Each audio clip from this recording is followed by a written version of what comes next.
Hello wonderful viewers and welcome to my channel. My name is Sarah, I am the Cedar Moon Witch, and today I am doing a VR to the hashtag Tarot of Exception. It's kind of an old tag, but so what? And basically it's, like when we all have like rules that we have for tarot decks or oracle decks, and these are, today I've chosen 5. So these are 5 decks that break the rules that, my arbitrary rules that I implement. Anyway, the first rule that I have about tarot decks is the packaging. I hate decks that come in huge, gaudy, unreasonable amounts of packaging. Like a box inside of a box with a bag. So the deck that breaks that rule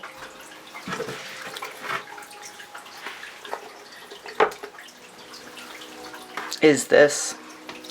It is my giant limited edition copy of the Bohemian Gothic Tarot. Comes in a box, a wonderful, beautiful box that has a bag that houses the cards. And it's one of those rules, I guess, where, oh my goodness, I suppose it's just one of those rules where context is important, because honestly, the presentation of the packaging for this deck is amazing, right? Like, if all mass market decks came with, a hand-painted, hand-put-together wooden box, excuse me, with a nice embroidered quality bag, maybe it would be different. But those huge giant Llewellyn boxes, I'm just not a fan of those. But give me a giant Baba Studios deck, and I'm all over it. I love those boxes. Love those bags. So this is my first tarot deck exception. Huge, giant amounts of packaging.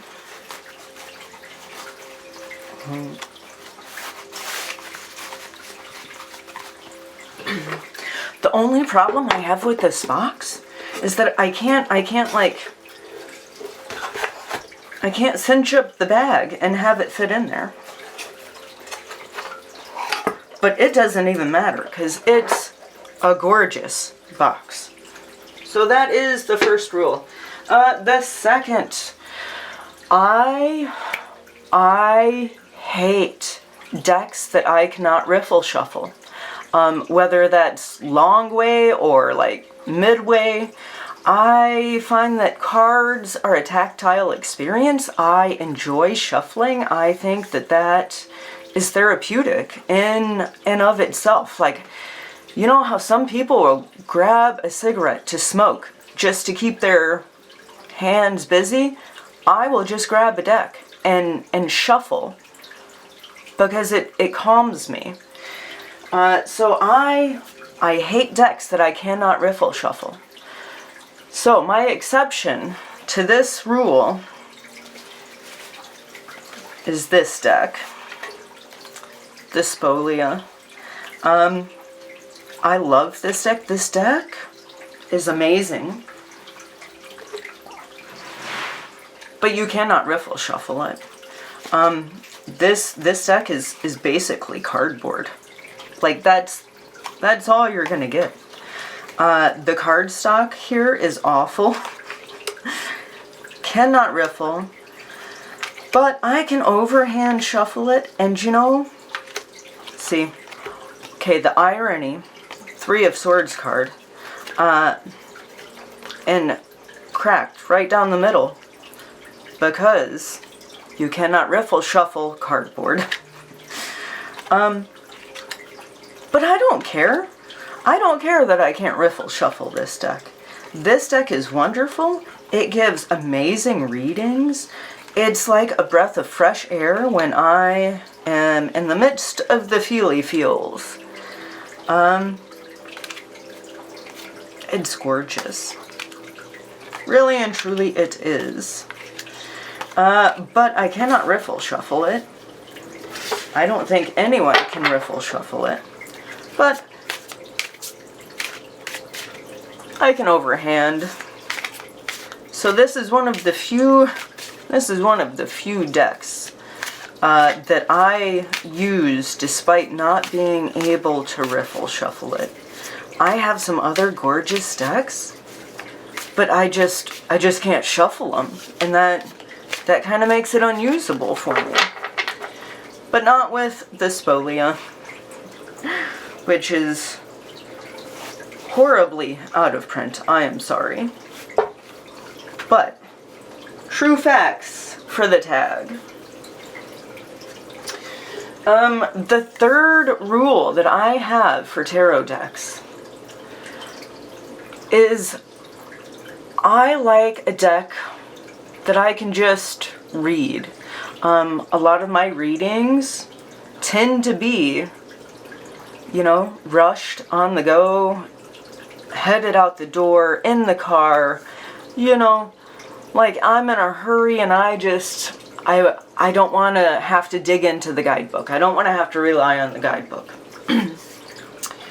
So, the deck that kind of blows that rule to pieces for me is going to be the Mary L. Tarot.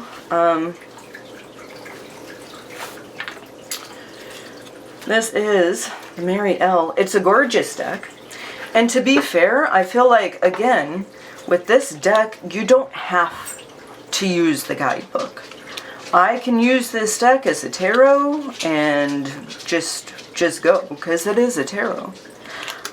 But I feel, honestly, like by not getting into the guidebook, you miss so much. And like the guidebook isn't even a huge, it's not really even a huge thing, you know? But I find that every time I dig into the guidebook, I learn something different. I understand the card in a deeper and more profound way. And like I said, it's not even that I have to read the guidebook. It's just that the guidebook adds so much depth and so much clarity and so much more understanding to the deck and to the reading that really, if you have this deck and you don't use the guidebook, you're doing yourself a disservice. You really are.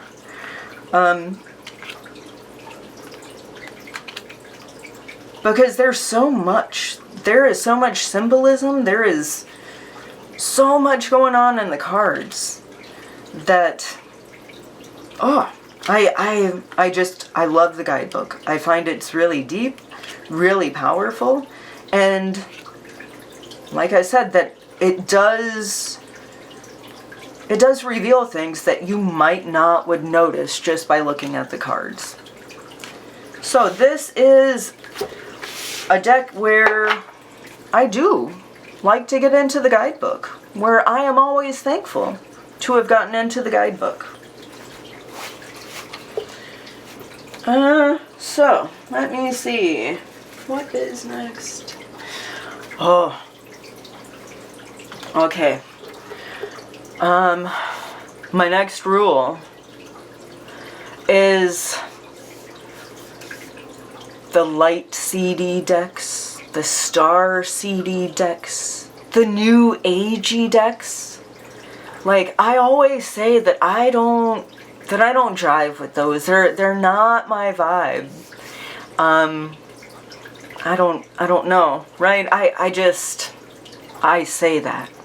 And yet, the deck that breaks that rule for me is the Golden Future Oracle by Diana Cooper.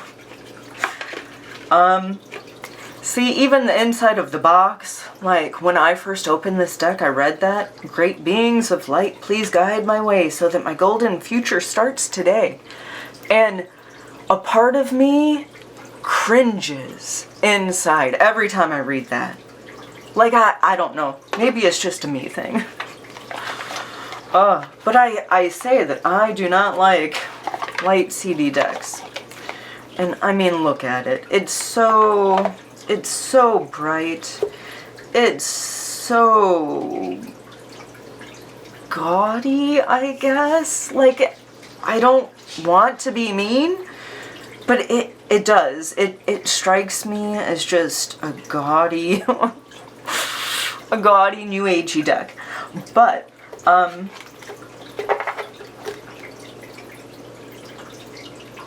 like it's AI and new agey and gaudy, and like even looking at it now, I'm embarrassed that I have it and that I love this deck as much as I do. But I love this deck.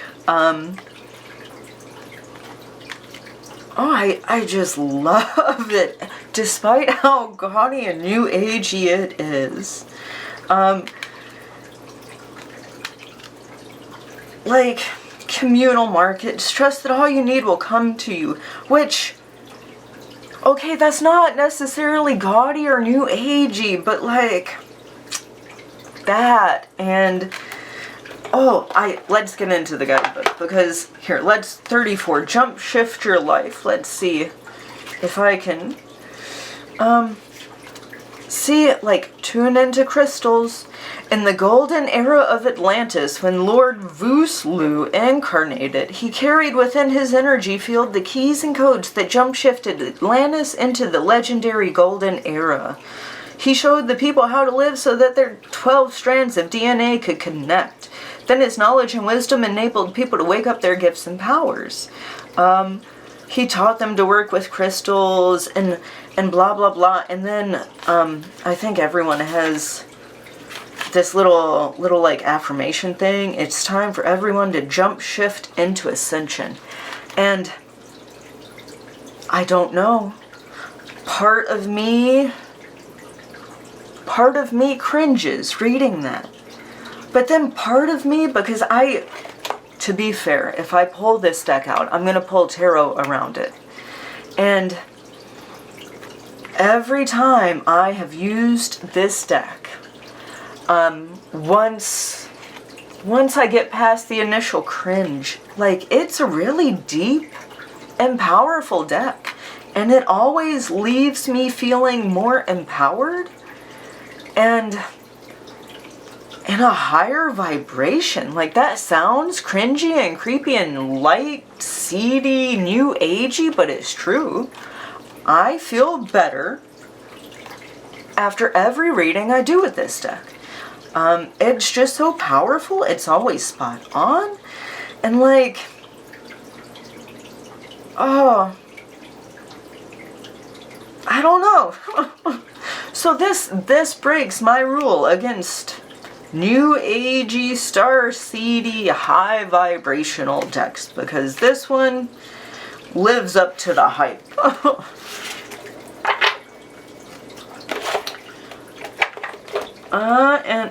Dog hair. Let me see, the last, because I'm only doing 5, because it's December, it's the middle of December, shit's crazy, I need easy going. So the last rule that I have is rose petal finish. Rose petal finish is sticky, rose petal finish doesn't shuffle. I say that I hate rose petal finish, but the deck that breaks that rule is the Roots and Wings Oracle.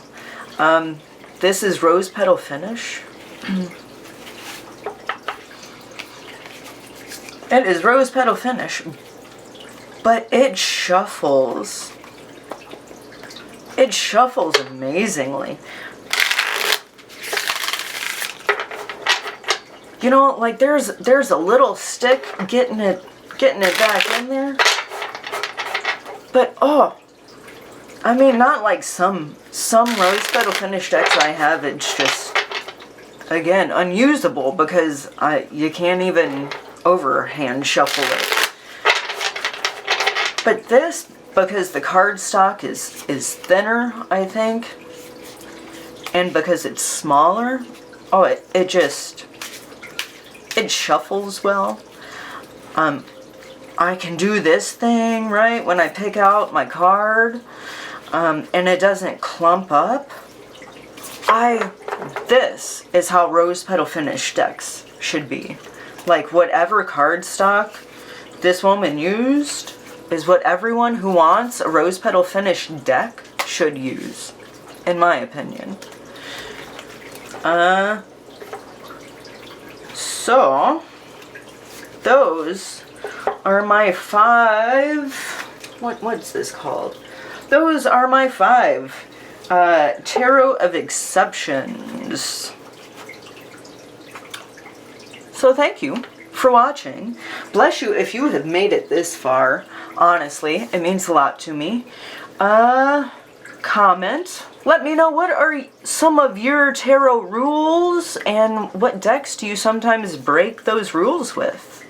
Let me know, do you have some of the same rules? Do you disagree? Do you agree? Comment. Let me know. Like this video if this is your kind of jam. Subscribe. That would help my little channel grow. And until next time, bye.